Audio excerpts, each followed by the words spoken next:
கர்த்தருடைய பரிசுத்த நாமத்திற்கு மகிமை உண்டாவதாக. மகிமையான ஒரு காலையிலே உங்களை சந்திப்பதிலே ஆண்டவருக்குள் சந்தோஷம் அடைகிறேன்.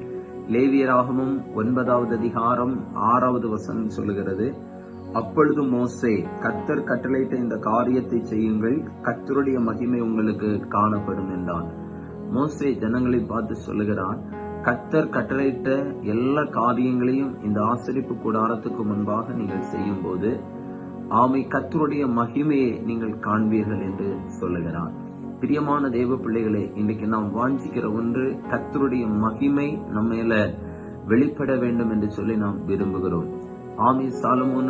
சாலமோன் தேவாலயத்தை கட்டி முடித்து அந்த தேவாலயத்தினுடைய பிரதிஷ்டைக்காக ஜெபிக்கும் பொழுது கர்த்தருடைய மகிமை அந்த ஆலயத்தில் வெளிப்பட்ட போது பைபிள் சொல்லுகிறது, ஆசாரியர்கள் கூட நிற்க முடியாத அளவுக்கு அந்த மகிமை அவ்வளவு பெரிதா இருந்ததை நாம் வேதத்திலே பார்க்கிறோம். செருபாபேலுடைய நாட்களிலே கர்த்தருடைய ஆலயம் கட்டப்பட்ட போது முந்தின ஆலயத்தினுடைய மகிமையை பார்க்கலும் பிந்தின ஆலயத்தினுடைய மகிமை பெரிதா இருந்ததை வேதத்திலே நாம் பார்க்கிறோம். அப்படியானால் ஆண்டவர் நமக்கு கட்டளையிட்டு ஆண்டவருடைய அந்த கட்டளைகளின்படியாய் நம்முடைய காரியங்களை நாம் செய்யும் பொழுது அந்த தேவனுடைய மகிமையை நாம் அனுபவிக்க முடியும்.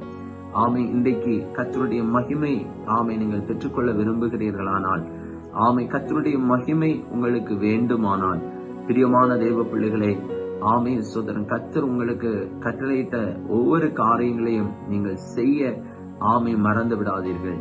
நாம் இன்றைக்கு கர்த்தருடைய கட்டளைகளுக்கு கீழ்ப்படுகிறோமா? கர்த்தர் சொன்ன வார்த்தைகளின்படி வாழ்கிறோமா? இதனாலதான் நாம் இன்றைக்கு அவர்களின்படி வாழாததினால் தேவ மகிமையை நாம் அநேக நேரங்களிலே அதை பெற்றுக்கொள்ள முடியாதபடி இழந்து போகிறோம். ஆதாமுக்கு ஏவாளுக்கும் கர்த்தர் ஒரு நல்ல மகிமையை ஆண்டவர் கொடுத்திருந்தார்.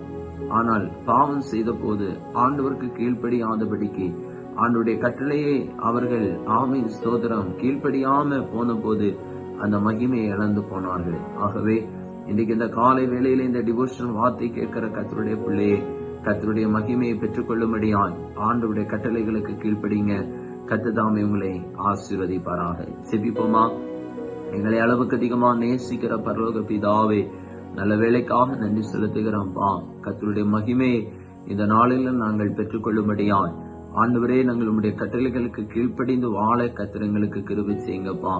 ஏசப்பா, அநேக நேரங்களில உங்களுடைய கட்டளைகளை மீறி நடக்கிற ஜனங்களா இருக்கிறோமே ஏசப்பா, அப்படி எல்லாப்பா உம்முடைய கட்டளைகளுக்கு கீழ்ப்படிந்து உமக்கு பிரியமான வழிகளில் நடந்து உம்முடைய மகிமையை நாங்கள் தரிசித்து நடக்க ஆண்டவர் கிருபை செய்யுங்கப்பா. இந்த நாளிலும் கர்த்தருடைய மகிமை ஒவ்வொரு கர்த்தருடைய பிள்ளைகளோடு இருந்து ஆண்டவர் தம்முடைய பிள்ளைகளை நடத்துங்க, ஆசீர்வதிங்க.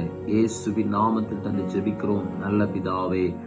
ஆமேன், ஆமேன், ஆமேன். God bless you. கர்த்தர் உங்களை ஆசீர்வதிப்பார்.